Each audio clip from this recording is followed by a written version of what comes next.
La parure. Extrait du texte publié dans le recueil des contes du jour et de la nuit de Guy de Maupassant. Le temps d'une histoire.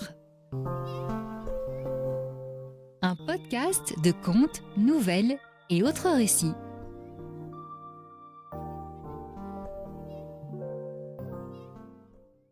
C'était une de ces jolies et charmantes filles, née comme par une erreur du destin dans une famille d'employés. Elle n'avait pas de dot, pas d'espérance, et elle se laissa marier avec un petit commis du ministère de l'Instruction publique. Elle fut simple, ne pouvant être parée, mais malheureuse comme une déclassée, car les femmes n'ont point de caste ni de race. Leur beauté, leur grâce et leur charme leur servant de naissance et de famille. Elle souffrait sans cesse, se sentant née pour toutes les délicatesses et tous les luxes. Elle souffrait de la pauvreté de son logement, de la misère des murs, de l'usure des sièges, de la laideur des étoffes. Toutes ces choses dont une autre femme de sa caste ne se serait même pas aperçue la torturaient et l'indignaient. Elle songeait aux antichambres muettes, capitonnées avec des tentures orientales éclairées par de hautes torchères de bronze, et aux deux grands valets en culottes courtes qui dorment dans les larges fauteuils, assoupis par la chaleur lourde du calorifère. Elle songeait aux grands salons vêtus de soie ancienne, aux meubles fins portant des bibelots inestimables, et aux petits salons coquets, parfumés, faits pour la causerie de 5 heures avec les amis les plus intimes.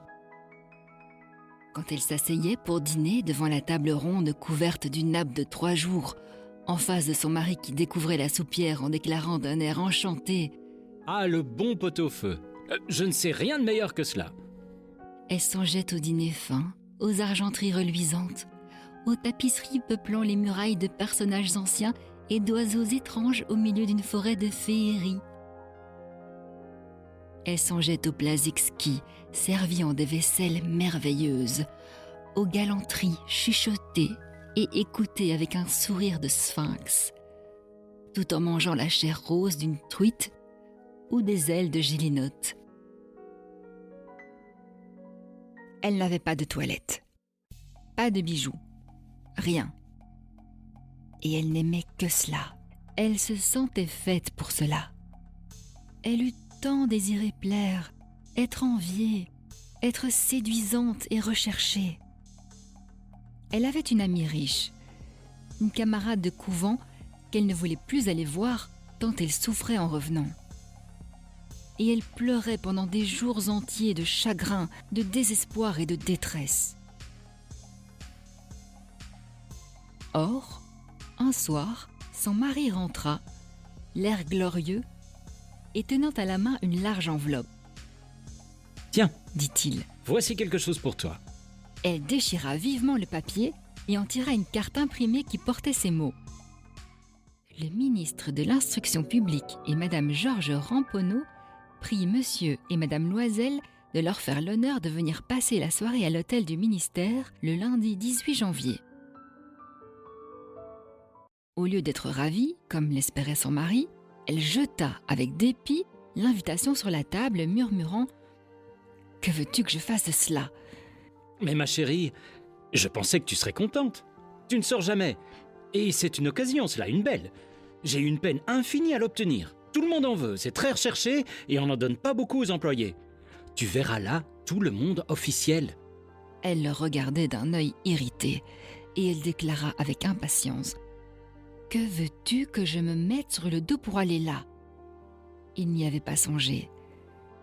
Il balbutia « Mais la robe avec laquelle tu vas au théâtre, elle me semble très bien à moi. » Il se tut, stupéfait et perdu, en voyant que sa femme pleurait. 2 grosses larmes descendaient lentement des coins des yeux vers les coins de la bouche. Il bégaya « Qu'as-tu ? Qu'as-tu » Mais, par un effort violent, elle avait dompté sa peine et elle répondit d'une voix calme en essuyant ses joues humides « Rien, seulement je n'ai pas de toilette. Et par conséquent, je ne peux aller à cette fête.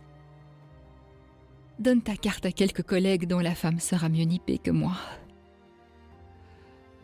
Il était désolé. Il reprit.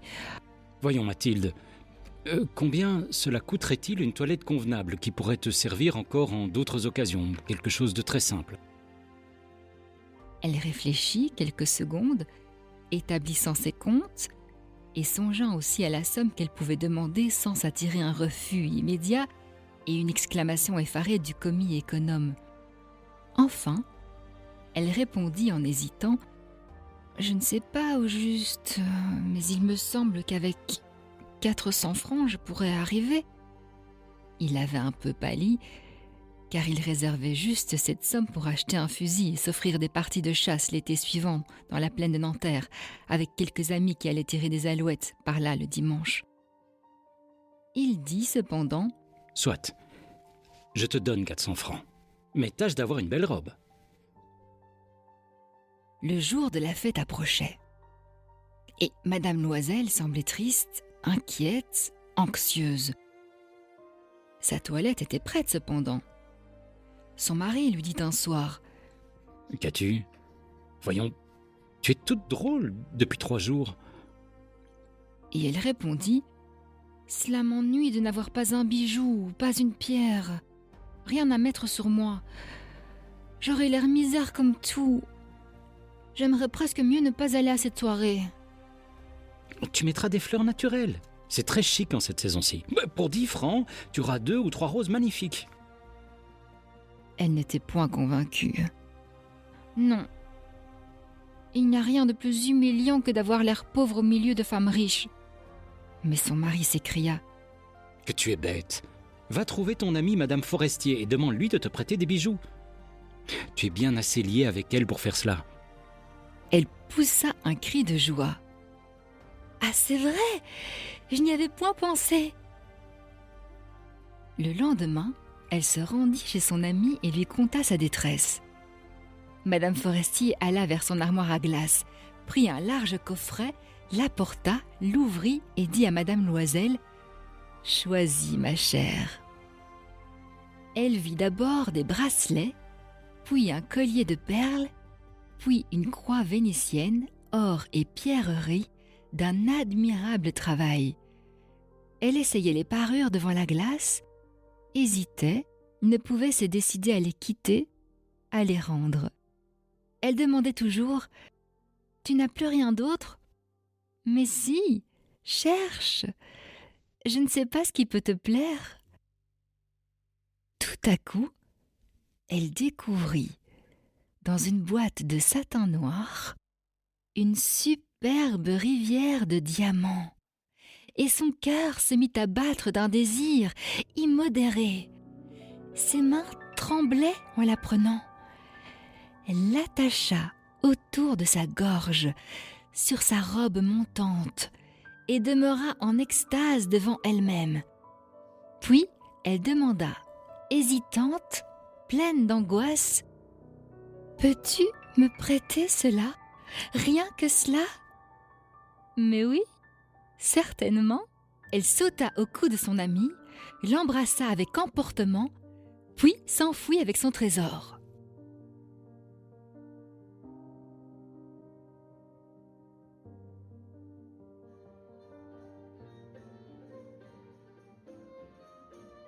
Le jour de la fête arriva. Madame Loisel eut un succès. Elle était plus jolie que toutes, élégante, gracieuse, souriante et folle de joie.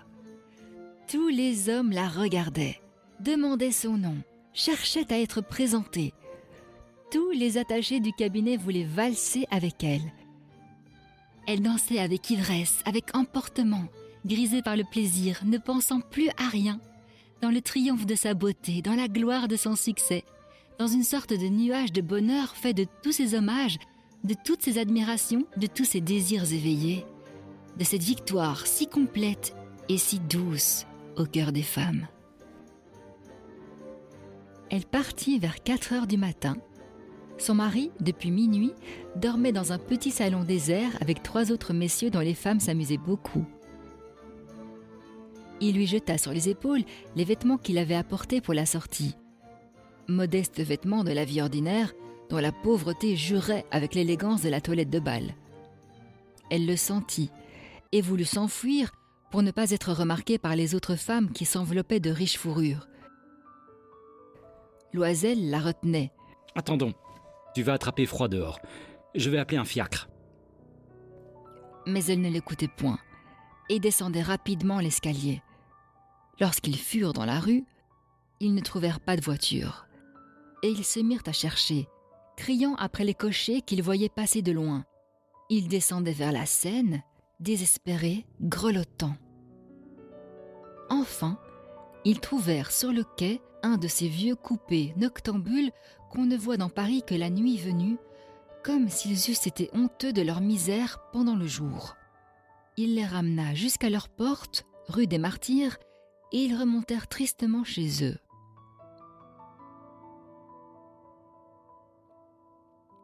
C'était fini pour elle. Et il songeait, lui, qu'il lui faudrait être au ministère à 10 heures.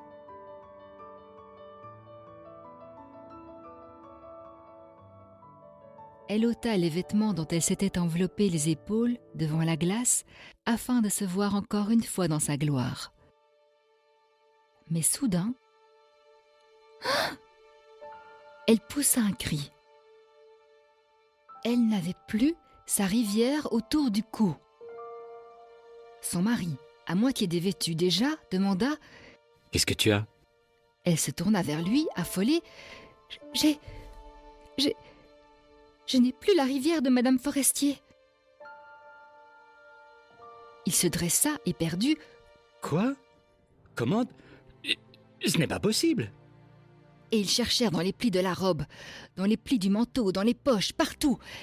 Ils ne la trouvèrent point. Ils demandaient « Tu es sûr que tu l'avais encore en quittant le bal ?»« Oui, je l'ai touchée dans le vestibule du ministère. » « Mais si tu l'avais perdue dans la rue, nous l'aurions entendue tomber. Elle doit être dans le fiacre. » »« Oui, c'est probable. As-tu pris le numéro ?»« Non. Et toi, tu ne l'as pas regardé ?»« Non. » Il se contemplait, atterré. Enfin, Loisel se rhabilla. « Je vais refaire tout le trajet que nous avons fait à pied pour voir si je ne la retrouverai pas. » Et il sortit. Elle demeura en toilette de soirée, sans force pour se coucher, abattue sur une chaise. Son mari rentra vers 7 heures. Il n'avait rien trouvé. Il se rendit à la préfecture de police, aux journaux pour faire promettre une récompense, aux compagnies de petites voitures, partout enfin où un soupçon d'espoir le poussait. Elle attendit tout le jour, dans le même état d'effarement devant cet affreux désastre. Loisel revint enfin le soir, avec la figure creusée, pâlie. Il n'avait rien découvert. « Il faut écrire à ton ami que tu as brisé la fermeture de sa rivière et que tu l'as fait réparer. Cela nous donnera le temps de nous retourner. » Au bout d'une semaine, ils avaient perdu toute espérance. Et Loisel, vieilli de 5 ans, déclara « Il faut aviser à remplacer ce bijou. » Ils prirent le lendemain la boîte qu'il avait renfermée et se rendirent chez le joaillier dont le nom se trouvait dedans. Il consulta ses livres. « Ce n'est pas moi, madame, qui ai vendu cette rivière. J'ai dû seulement fournir l'écrin. » Alors, ils allèrent de bijoutier en bijoutier, cherchant une parure pareille à l'autre, consultant leurs souvenirs, malades tous deux de chagrin et d'angoisse. Ils trouvèrent dans une boutique du Palais-Royal un chapelet de diamants qui leur parut entièrement semblable à celui qu'ils cherchaient. Il valait 40 000 francs. On le leur laisserait à 36 000. Ils prièrent donc le joaillier de ne pas le vendre avant 3 jours. Et ils firent condition qu'on le reprendrait pour 34 000 francs si le premier était retrouvé avant la fin de février. Loisel possédait 18 000 francs que lui avait laissé son père. Il emprunterait le reste. Il emprunta, demandant 1 000 francs à l'un, 500 à l'autre, 5 louis par-ci, 3 louis par-là. Il prit des engagements ruineux, eut affaire aux usuriers, à toutes les races de prêteurs. Il compromit toute la fin de son existence, risqua sa signature sans savoir même s'il pourrait y faire honneur, et épouvanté par les angoisses de l'avenir, par la noire misère qui allait s'abattre sur lui, par la perspective de toutes les privations physiques et de toutes les tortures morales, il alla chercher la rivière en déposant sur le comptoir du marchand 36 000 francs. Quand Madame Loisel reporta la parure à Madame Forestier, celle-ci lui dit d'un air froissé : « Tu aurais dû me la rendre plus tôt. Je pouvais en avoir besoin. » Elle n'ouvrit pas l'écrin, ce que redoutait son amie. Si elle s'était aperçue de la substitution, qu'aurait-elle pensé ? Qu'aurait-elle dit ? Ne l'aurait-elle pas prise pour une voleuse ?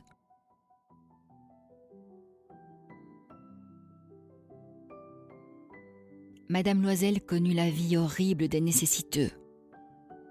Elle prit son parti d'ailleurs tout d'un coup héroïquement. Il fallait payer ses dettes effroyables. Elle payerait.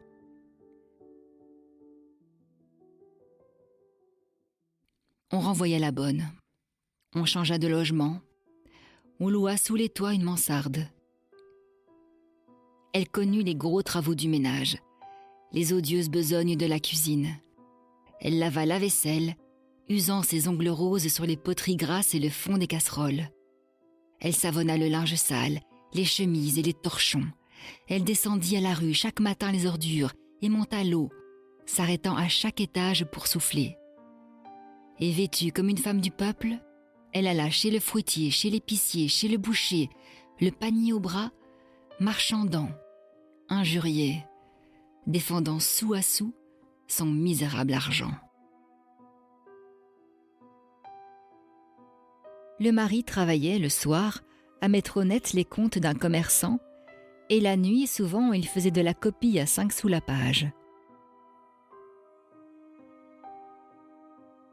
Au bout de 10 ans, ils avaient tout restitué. Tout, avec le taux de l'usure et l'accumulation des intérêts superposés. Madame Loisel semblait vieille maintenant.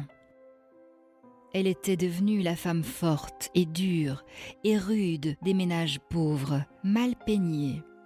Avec les jupes de travers et les mains rouges, elle parlait haut, lavait à grande eau les planchers. Mais parfois, lorsque son mari était au bureau, elle s'asseyait auprès de la fenêtre et elle songeait à cette soirée d'autrefois où elle avait été si belle et si fêtée. Que serait-il arrivé si elle n'avait point perdu cette parure ? Qui sait ? Comme la vie est singulière, changeante, comme il faut peu de choses pour vous perdre ou vous sauver.